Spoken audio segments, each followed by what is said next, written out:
Hello students, I am Hardik Sheta from Saraswati International Academy Vapi. आज हम standard 12 subject physics chapter number 7 AC circuits को आगे बढ़ाते हैं। तो आज का टॉपिक है AC circuit with only inductor. AC circuit with only inductor. अभी देखो, हम यहाँ पे इंडक्टर वाली सर्किट और कैपेसिटर वाली सर्किट को कंपेयर करके पढ़ने वाले हैं।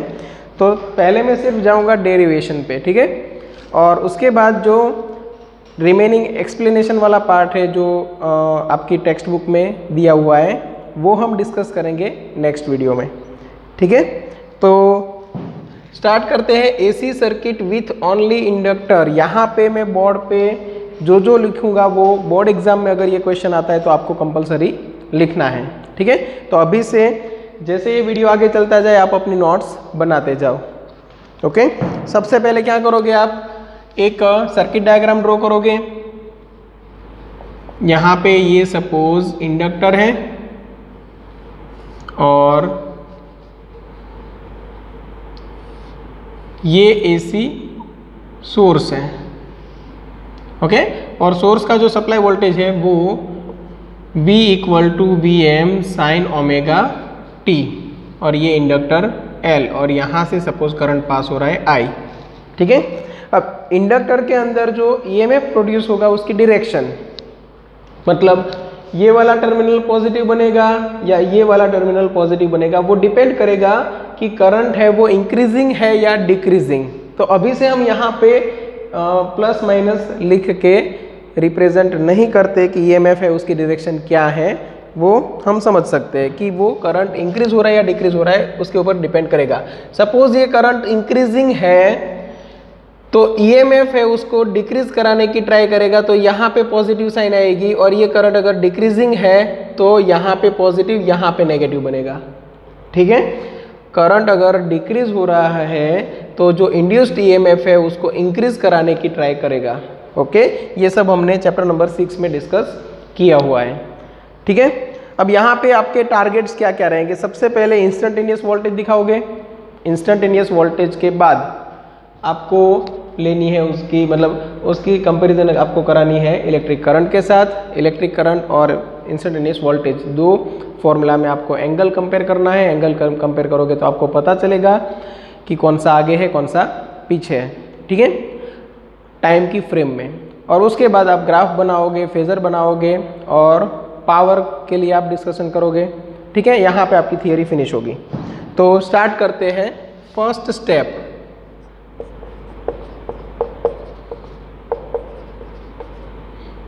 इंस्टेंटेनियस वोल्टेज से। Instantaneous voltage V = Vm sin omega t, equation 1, ठीक है। ये फर्स्ट स्टेप रहेगा ही, चाहे वो AC circuit with only resistance हो, विथ ओनली इंडक्टेंस हो या विथ ओनली कैपेसिटेंस हो, ओके। अभी नेक्स्ट स्टेप आप क्या करोगे, applying KVL to given loop. अब लूप तो एक ही है, चलो। तो वोल्टेज अक्रॉस इंडक्टर क्या बनेगा, देखो यहाँ पे जो वोल्टेज प्रोवाइड कर रहे हैं वो किसको मिलने वाला है, इंडक्टर को, और वो इंडक्टर के अगेंस्ट वोल्टेज आपको क्या मिलेगा, L × di/dt। तो V = L × di/dt, ठीक है, ओके। तो V की जगह पे मैं क्या लिख सकता हूँ, Vm sin omega t = L × di/dt। मुझे किसका फॉर्मूला निकालना है, इलेक्ट्रिक करंट का, क्योंकि वोल्टेज का ऑलरेडी मेरे पास है। तो यहाँ पे जो di है वो मैं अलग ले लेता हूँ। तो मुझे di क्या मिलेगा, तो Vm sin omega t dt/L। तो ये आएगा Vm /L sin omega t dt। अच्छे से देख लेना, okay. di = Vm /L × sin omega t dt, okay. अब दोनों तरफ इंटीग्रेशन कर लेते हैं। तो integrating both side di = Vm /L, integration हमें करना है यहाँ पे sin ओमेगा t dt, ठीक है। तो यहाँ पे आपको टोटल इलेक्ट्रिक करंट मिल जाएगा, यहाँ पे Vm/L साइन ओमेगा टी का इंटीग्रेशन होगा माइनस कॉस ओमेगा टी, और आपको ये ओमेगा टी का डिफ्रेंसिएशन नीचे करना है तो ओमेगा कांस्टेंट है और टी का differentiation with respect to time आएगा 1। ठीक है, तो यहां तक पहुंचे हम, I equal to V M divide by L minus cos omega T divide by omega. Okay, अभी नेक्स्ट स्टेप हमारा क्या रहेगा? तो नेक्स्ट स्टेप है I equal to V M divide by omega L. देखो ओमेगा और ये एल का मैंने मल्टीप्लिकेशन करके इनको साथ में ले लिया, और माइनस कॉस ओमेगा टी है, उसकी जगह पे मैं साइन में अगर कन्वर्ट करना चाहूँ तो मैं कुछ इस तरह लिख सकता हूँ, sine omega T minus pi by 2। Sine में ही क्यों कन्वर्ट किया हमने? क्योंकि वोल्टेज का फॉर्मूला था V equal to V M sine omega T, हमें ये वोल्टेज के फॉर्मूला को कंपेयर करना था करंट के फॉर्मूला के साथ। तो यहाँ पे फंक्शन साइन था, यहाँ पे फंक्शन आ रहा था कॉस, इसलिए ये हमने कॉस को हमने कन्वर्ट किया साइन में। कॉस ओमेगा टी की जगह पे आएगा sine pi by 2 minus omega t, cos omega T की जगह पे आएगा sine pi by 2 minus omega T. But ये जो नेगेटिव साइन थी, मतलब हमें कॉस की वैल्यू नेगेटिव चाहिए थी, इसलिए omega T minus pi by 2 किया हुआ है। क्लियर? ओके, चलो तो अभी आगे बढ़ते हैं। हैंस I इक्वल टू, ये जो Vm है ओमेगा एल की जगह पे आप लिख दोगे XL, ठीक है, और ये sine omega T minus pi by 2, where आपको लिखना पड़ेगा यहाँ पे XL क्या है, तो इंडक्टिव रिएक्टेंस, और XL की वैल्यू क्या रहेगी? Omega L. समझो ये XL जो है वो यहाँ पे एक टाइप से रेजिस्टेंस का काम करेगा, बट हम उसको रेजिस्टेंस नहीं बोल सकते क्योंकि इंडक्टर है वो करंट रिड्यूस कराता है, या तो करंट में जो भी चेंज लाता है वो रेजिस्ट करके नहीं बट रिएक्ट करके लाता है। मतलब यहाँ पे वो ऑपोजिट डायरेक्शन में या तो EMF जनरेट करेगा या तो हेल्पिंग कंडीशन में वो EMF जनरेट करेगा। तो यहाँ पे इंडक्टर है वो रिएक्ट कर रहा है, इसलिए हमने यहाँ पे नाम दिया है इंडक्टिव रिएक्टेंस। बाकी इसका यूनिट ओहम रहेगा, वर्किंग भी, मतलब जो आप मैथमेटिकल फॉर्मूला में जब लिखोगे तब रेजिस्टेंस की जगह पे ही लिखोगे, ठीक है, और वो धीरे धीरे आपको समझ में आ जाएगा। तो XL क्या है? Inductive reactance. इंडक्टिव रिएक्टेंस का फॉर्मूला क्या रहेगा? ओमेगा इंटू एल, और यहाँ पे देखो साइन की वैल्यू मैक्सिमम हो सकती है प्लस और माइनस 1, इसीलिए जो ये वाला पार्ट है Vm डिवाइड बाई XL, उसको हम बोल सकते हैं मैक्सिमम करंट, ठीक है। हैंस I इक्वल टू ये हो गया Im sine omega T minus pi by 2, ये इक्वेशन 2, और आप लिख सकते हो where Im equal to Vm divide by XL। Ohm's law के हिसाब से I equal to V by R लिखते हैं ना, सेम वैसे ही। क्लियर यहाँ तक? चलो, जो पहला काम था वो फिनिश हो गया। इक्वेशन 1 इक्वेशन 2 एक वोल्टेज के लिए एक करंट के लिए मिल गया। अभी दोनों के एंगल को कंपेयर करो, तो यहाँ पे ओमेगा टी है और यहाँ पे omega T minus pi by 2 है। इसका मतलब क्या हुआ कि टाइम के साथ जो एंगल बनता है, टाइम के साथ जो एंगल बनता है उसमें वोल्टेज है वो करंट से पाई बाई 2 जितना आगे है, या तो बोल सकते हो करंट है वो वोल्टेज से पाई बाई 2 जितना पीछे है। क्योंकि अगर आप t इक्वल टू 0 टाइम की बात करो तो ये ओमेगा टी बनेगा 0, और यहाँ पे आंसर आएगा 0 minus pi by 2, that is minus pi by 2। तो आप एक स्टेटमेंट बना लोगे from equation 1 and equation 2। From equation 1 and equation 2 आप एक स्टेटमेंट बनाओगे, I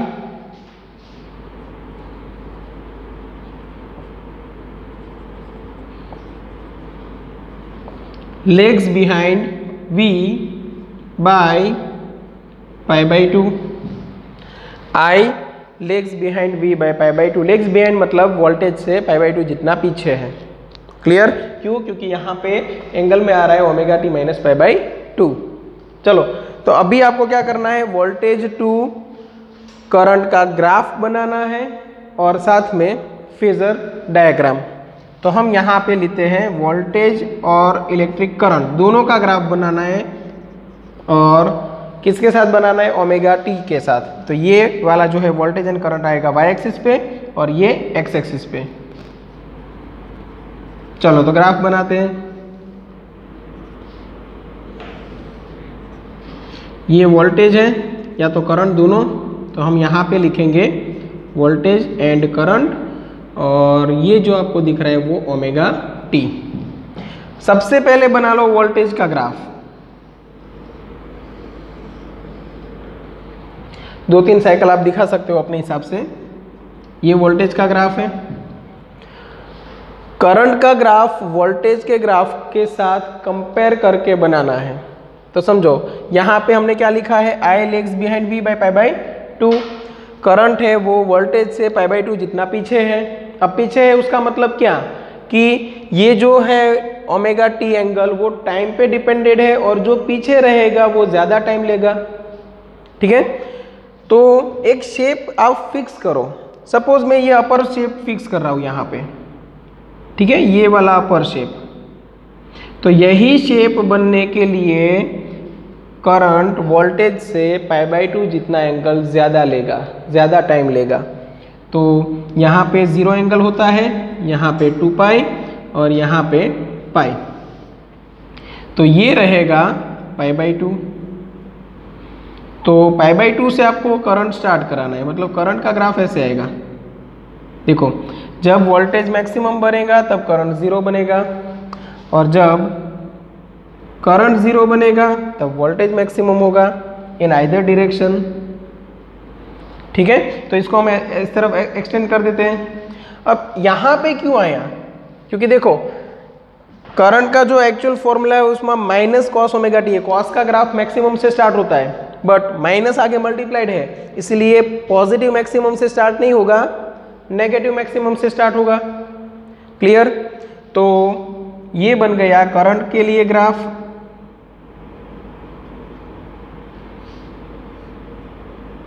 और दोनों में जो पाई बाई डिफरेंस है, फेज डिफरेंस, वो आपको मिलेगा पाई बाई 2। तो वोल्टेज यहाँ से स्टार्ट करता है 0 से, और करंट का जो 0 है वो यहाँ से स्टार्ट होता है। तो देखो ये अपर जो आपको हाफ पार्ट दिख रहा है वो करंट में थोड़ा लेट स्टार्ट हो रहा है। ठीक है, तो ये वोल्टेज टू करंट ग्राफ हो गया, आप खुद बना सकते हो। और यहाँ पे हम फेजर बना देते हैं। ये एक्सिस की लाइन में ये एक्स ड्रॉ करो। ठीक है, ये हो गई रेफरेंस एक्सिस। ओके, कोई भी एक टाइम सिलेक्ट करो। सपोज मैंने ये टाइम सिलेक्ट किया, तो ये टाइम कौन सा होगा, तो यहाँ पे टाइम t1 है और उस हिसाब से एंगल बन रहा है, उसको हम नाम दे देते हैं ओमेगा इंटू t1। चलो, तो ये जो लाइन मिलेगी वो किसकी है, वोल्टेज की, और ये जो है वो करंट की। अब ओमेगा t1 हमें पता नहीं है एंगल कौन सा है, हो सकता है 30 डिग्री हो सकता है 60 डिग्री हो, 45 डिग्री हो। ठीक है, तो जो एंगल है ओमेगा t1 वही एंगल हम यहाँ से स्टार्ट करेंगे और वोल्टेज की एक्सिस तक लेके जाएंगे। तो ये एंगल कौन सा है, ओमेगा t1, और ये जो हमें यहाँ पे मिला वो क्या है, वोल्टेज। करंट के लिए यहाँ पे और कितना पीछे रखना है, पाई बाई 2। अब पीछे मतलब किस तरफ हो सकता है, सोचो, इनको घूमना है एंटी क्लॉकवाइज। तो वोल्टेज यहाँ पे है, अगर मैं करंट इधर ड्रॉ करूँ तो वो तो आगे हो जाएगा, हमें तो पीछे रखना है। तो वोल्टेज यहाँ पे है और इस तरफ करंट रहेगा, तो हम बोल सकते हैं पाई बाई 2 जितना पीछे है। क्यों, क्योंकि ये दोनों ऐसे घूम रहे हैं। ठीक है, तो यहाँ पे मुझे एग्जैक्ट पाई बाई 2 एंगल पे क्या ड्रॉ करना है, इलेक्ट्रिक करंट, और ये क्या होना चाहिए, पाई बाई 2। अब समझो, ये एक्सिस से अगर मैं स्टार्ट करूँ, रेफरेंस एक्सिस से अगर मैं स्टार्ट करूँ, वोल्टेज के लिए एंगल क्या है, ओमेगा टी, तो इधर बन रहा है ओमेगा टी। करंट के लिए एंगल क्या है, omega T minus pi by 2। तो देखो यहाँ पे ओमेगा टी तो हम जा रहे हैं, बट करंट के लिए वापिस आ रहे हैं पाई बाई 2। तो यहाँ से स्टार्ट किए, एंटी क्लॉकवाइज गए ओमेगा टी तक, इसलिए यहाँ पे आया ओमेगा टी। फिर क्लॉकवाइज गए कहाँ तक, पाई बाई 2 तक। तो क्लॉकवाइज गए तो इससे ऑपोजिट मतलब माइनस पाई बाई 2 आएगा। क्लियर? चलो, तो आप ऐसे फेजर डायग्राम बना लोगे वोल्टेज एंड करंट का। यहाँ तक सब कुछ क्लियर होगा। ये आपका सेकंड स्टेप है वो फिनिश हुआ। अभी बात करेंगे पावर के लिए। चलो, पावर में भी दो चीजें, एक इंस्टेंटेनियस पावर,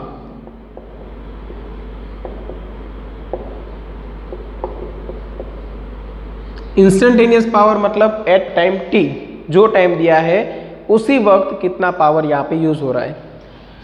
तो पावर का फॉर्मूला क्या रहेगा? तो आई स्क्वायर आर था ना, तो वैसे ही यहाँ पे आएगा आई स्क्वायर इंटू एक्सएल, या तो वी आई लिख सकते हो। तो हम यहाँ पे एक काम करते हैं, इंस्टेंटेनियस है तो v इंटू आई कर देते हैं। v की जगह पे मैं लिख सकता हूँ V M sine omega T, और i की जगह पे मैं लिख सकता हूँ I M sine omega T minus pi by 2। ठीक है, तो यहाँ पे मैं क्या करता हूँ, वी एम आई एम को साथ में ले लेता हूँ, साइन ओमेगा टी ये बन जाएगा माइनस कॉस ओमेगा टी। हम क्या करते हैं, माइनस को बाहर निकाल लेते हैं, तो वी एम आई एम। अब देखो यहाँ पे sign omega t cos omega T है, बट अगर 2 sine omega t cos omega T होता तो हम उसको एक ही फंक्शन में चेंज कर सकते थे, साइन 2 ओमेगा टी। तो इसलिए हम क्या कर रहे हैं, यहाँ पे 2 से डिवाइड कर रहे हैं और 2 से मल्टीप्लाई, मतलब 2 sine omega t cos omega T. तो minus V M I M divide by 2, और ये बन गया साइन 2 ओमेगा टी। ठीक है, तो ये हो गया इंस्टेंटेनियस पावर का फॉर्मूला। अभी लेंगे हम एवरेज पावर। पावर की एवरेज वैल्यू निकालनी है तो minus V M I M divide by 2 as it is, क्योंकि वो कांस्टेंट वैल्यू है, टाइम के साथ चेंज हो रहा है, sine omega T, sine 2 omega T. तो उसको हमने लिख लिया ट्रायंगुलर ब्रैकेट में, मतलब इनकी हम एवरेज लेने वाले हैं। अभी हमने क्या पढ़ा था, साइन ओमेगा टी है, साइन 2 ओमेगा टी है, मतलब जिसमें यहाँ पे पावर नहीं है। तो साइन का अगर कोई फंक्शन है और वो फंक्शन डिपेंड कर रहा है टाइम के ऊपर, तो उसकी एवरेज वैल्यू आएगी 0। मतलब एवरेज पावर यहाँ पे इंडक्टर कितना कंज्यूम करेगा, 0। आइडियल इंडक्टर है तो, मतलब जो इंडक्टर का जो मटेरियल है उसका कोई हम रेजिस्टेंस काउंट ना करें तो पावर लॉस इन इंडक्टर रहेगा 0। ठीक है, इसका मतलब जितना पावर वो सोर्स में से एब्जॉर्ब कर रहा है उतना ही पावर नेक्स्ट साइकिल में सोर्स को वापस दे रहा है, तो एवरेज पावर बनेगा 0। ठीक है, तो ये देखो ये पूरी एक थियरी हो गई AC circuit with only inductor. हम रिवीजन कर लेते हैं, आपको क्या करना है। सबसे पहले डायग्राम बनाओ, डायग्राम का डिस्क्रिप्शन आप अपने ओन वर्ड्स में दे दो। ठीक है, कि हमने क्या क्या कनेक्ट किया है, कैसे है क्या, ओके। और उसके बाद इंस्टेंटेनियस वोल्टेज से स्टार्ट कर दो, V equal to V M sine omega t applying KVL to given loop. V equal to आपको मिलेगा L into d i by d t, और V M sine omega t equal to आप लिख सकते हो L d i by d t. D i को अलग ले लो क्योंकि हमें करंट का फॉर्मूला निकालना है, तो V M divide by L sine omega T D T. अब डी आई का इंटीग्रेशन कर दो तो आपको I मिल गया, साइन ओमेगा टी का इंटीग्रेशन आपको मिला minus cos omega T divide by omega into 1। Okay, minus cos omega T को साइन में कन्वर्ट करना था, इसलिए हमने कर दिया sine omega T minus pi by 2, ताकि हम वोल्टेज एंड करंट के फॉर्मूला को कंपेयर कर पाए। अब I equal to V M divide by XL into sine omega T minus pi by 2। ये ओमेगा एल जो था उसको हमने नाम दे दिया एक्सएल, और एक्सएल क्या है, इंडक्टिव रिएक्टेंस, और उसका यूनिट क्या रहेगा, ओहम। ओके, तो I इक्वल टू ये बन गया मैक्सिमम करंट, इसलिए I M sine omega T minus pi by 2, where I M equal to आपको लिखना है V M divide by XL. ये कंपलसरी है, जब भी आप किसी चीज़ को अपना नाम दे रहे हो तब आपको क्लेरिफाई करना पड़ेगा कि ये क्या है। सपोज मैंने ओमेगा एल को एक्सएल दिया तो आपको लिखना पड़ेगा कि एक्सएल क्या है और किसकी जगह पे लिखा है। ठीक है, चलो, तो फ्रॉम इक्वेशन 1 एंड इक्वेशन 2 ये दोनों को कंपेयर कर लिया तो पता चला कि इसमें ओमेगा टी है, इसमें omega T minus pi by 2 है, मतलब ये माइनस पाई बाई 2 की वजह से ये करंट थोड़ा पीछे है, इसलिए हमने लिखा I legs behind V by pi by 2, और उस हिसाब से हमने ग्राफ बना लिया। ग्राफ बनाते टाइम सबसे पहले वोल्टेज का ग्राफ बना लो, और वोल्टेज का ग्राफ है उसमें कोई भी एक शेप को पकड़ो, या तो अपर हाफ या तो लोअर हाफ। अपर हाफ को हमने पकड़ा और करंट का ग्राफ उतना π/2 के बाद वही शेप को हमने रिपीट किया। ठीक है, मतलब वोल्टेज में जो शेप बन रहा है वही शेप करंट में π/2 जितना लेट बन रहा है, और उस हिसाब से हमने फेजर में यहाँ पे एक्सटेंड कर लिया। क्लियर? फेजर बनाते टाइम ध्यान रखो, कोई भी एक टाइम सिलेक्ट करो, वहाँ का एंगल है उसको नाम दे दो ωt1।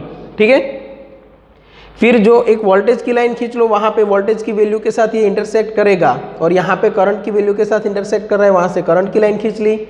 वोल्टेज को किसी एक एंगल पे ड्रॉ कर लो और एंगल को नाम दे दो ωt1, और वोल्टेज से π/2 जितना पीछे करंट का एक्सटेंशन दे दो कि इतनी वैल्यू करंट की है।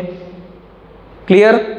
चलो ये हो गया। उसके बाद आप पावर का डिस्कशन कर लो कि यहाँ पे इंस्टेंटेनियस पावर क्या होगा, तो इस हिसाब से, और एवरेज पावर क्या होगा, तो यहाँ पे sin 2ωt की एवरेज निकल रही थी 0, इसलिए एवरेज पावर बन गया 0। ठीक है, फिर इसके ग्राफ्स आपको टेक्स्ट बुक में दिए हुए हैं, वो हम जब नेक्स्ट वीडियो आएगा आपका तब डिस्कस करेंगे। ठीक है, तो यहाँ पे आपकी थियरी ये फिनिश होगी। एक बार स्क्रीनशॉट लेके अच्छे से नोट्स में कॉपी कर लो, और उसके बाद हम नेक्स्ट सर्किट देखते हैं, कैपेसिटर। ओके, देखो अभी आपको इंडक्टर वाली सर्किट समझ में आ गई, तो कैपेसिटर तो इजीली समझ में आ जाएगा। अभी बात करते हैं AC circuit with only capacitor. तो यहाँ पे डायग्राम में आपको क्या करना है, सिर्फ कैपेसिटर ड्रॉ कर देना है। ठीक है, और अभी इसमें हम थोड़े थोड़े चेंजेस करते जाएंगे, आपको भी पता चलेगा कि दोनों में ज़्यादा चेंजेस है नहीं। Instantaneous voltage V = Vm sin ωt as it is रहेगा। Applying KVL to the given loop. अब वोल्टेज अक्रॉस कैपेसिटर का फॉर्मूला क्या है? वोल्टेज अक्रॉस कैपेसिटर का फॉर्मूला है V = Q/C। तो Vm sin ωt equal to हम यहाँ पे क्या लिखेंगे, Q/C। तो हम क्या करेंगे, हमें यहाँ पे करंट की वैल्यू चाहिए, इसीलिए हम Q को अलग ले लेते हैं और उसका डिफरेंशिएशन कर देंगे विथ रिस्पेक्ट टू टाइम। तो यहाँ पे थोड़ा चेंज आपको मिलेगा। हैंस आप लिख सकते हो Q = Vm × C × sin ωt।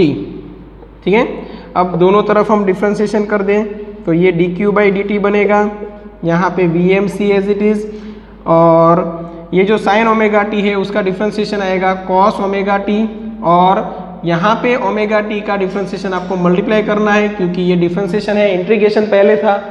ठीक है, तो ये बन गया इलेक्ट्रिक करंट I। यहाँ पे Vm ωc है ना, समझो ωc है, बट हमें चाहिए Vm/ समथिंग ताकि हम उसको रेजिस्टेंस की तरह ले सकें। इसलिए क्या करते हैं हम यहाँ पे 1/ωc कर देते हैं। देखो ये डिनोमिनेटर का डिनोमिनेटर है वो न्यूमरेटर में जाएगा, इसलिए हमने यहाँ पे कर दिया 1/ωc, और ये जो cos है उसको साइन में कन्वर्ट करना है। ठीक है, अभी हम एज इट इज रखते हैं ताकि आप कंफ्यूज ना हो। cos ωt हमने एक ही स्टेप चेंज किया है, ωc की जगह पे यहाँ पे कर दिया 1/ωc। ठीक है, next step I = Vm/XL, XL की जगह पे सॉरी यहाँ पे 1/ωc, sin ωt - π/2 की जगह पे प्लस π/2 आएगा क्योंकि यहाँ पे cos ωt प्लस है। sin π/2 + ωt मतलब सेकेंड क्वाड्रेंट, साइन का हो जाएगा cos, और cos पॉजिटिव रहेगा। क्यों? क्योंकि ऑल STC के हिसाब से सेकेंड क्वाड्रेंट में ये साइन है वो पॉजिटिव है। क्लियर? ओके, तो I = Vm/, ये जो पार्ट है उसको हम रेजिस्टेंस ले लेंगे कैपेसिटर का, बट रेजिस्टेंस बोल नहीं सकते क्योंकि कैपेसिटर एक्चुअली रेजिस्ट नहीं करता, आने वाले करंट के सामने रिएक्ट करता है। तो ये Vm/xc sin ωt + π/2 where xc = capacitive reactance, और xc = हमारे पास फॉर्मूला आएगा 1/ωc।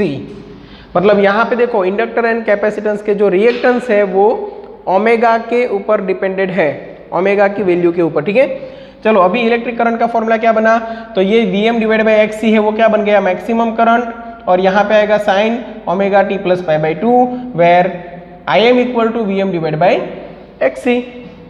सेम है सब कुछ। फ्रॉम इक्वेशन 1 and 2, अभी देखो यहाँ पे 1 में एंगल था ωt, यहाँ पे बन गया ωt + π/2, मतलब अभी करंट है वो π/2 जितना आगे है। तो यहाँ पे क्या लिखोगे आप, I leads V by π/2। Okay, I leads V by π/2। V and I का आपको ग्राफ बनाना है विथ ओमेगा टी। ठीक है, चलो ये ग्राफ हम अच्छे से पहले से बना लेते हैं। ठीक है,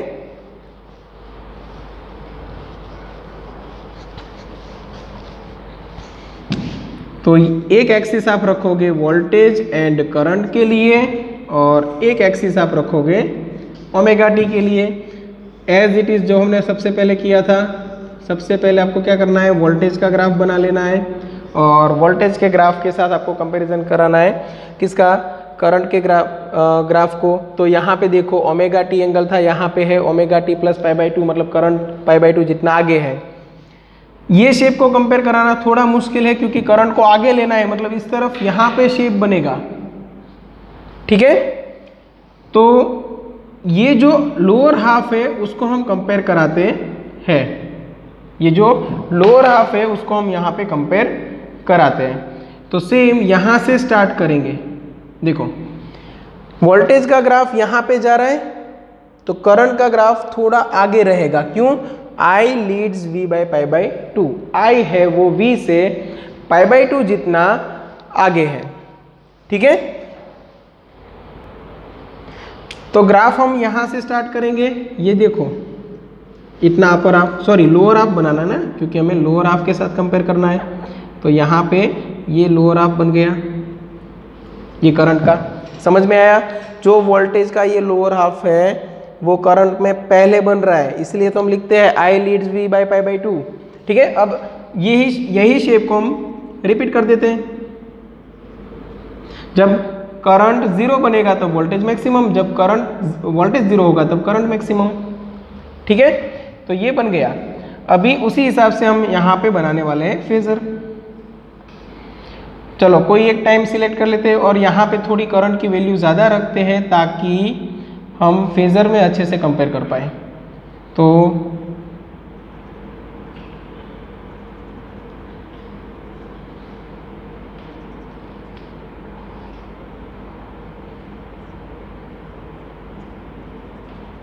ओके, चलो एक कोई हमने टाइम सिलेक्ट किया और वहां पे एंगल है सपोज ओमेगा टी। तो ये वोल्टेज की लाइन हो गई और ये करंट की लाइन हो गई। वोल्टेज का सबसे पहले फेजर ड्रॉ कर लो, मतलब ये V और यहाँ पे एंगल बनेगा ओमेगा टी। समझ में आया।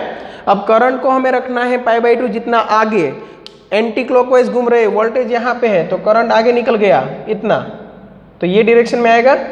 तो यहाँ पे मैं करंट का फेजर बनाऊंगा और वोल्टेज एंड करंट के बीच में एंगल रखूंगा π/2। अब सोचो विथ दिस एक्सिस वोल्टेज कितना एंगल बनाता है, ओमेगा टी। करंट तो ये ओमेगा टी प्लस π/2, ये पूरा एंगल।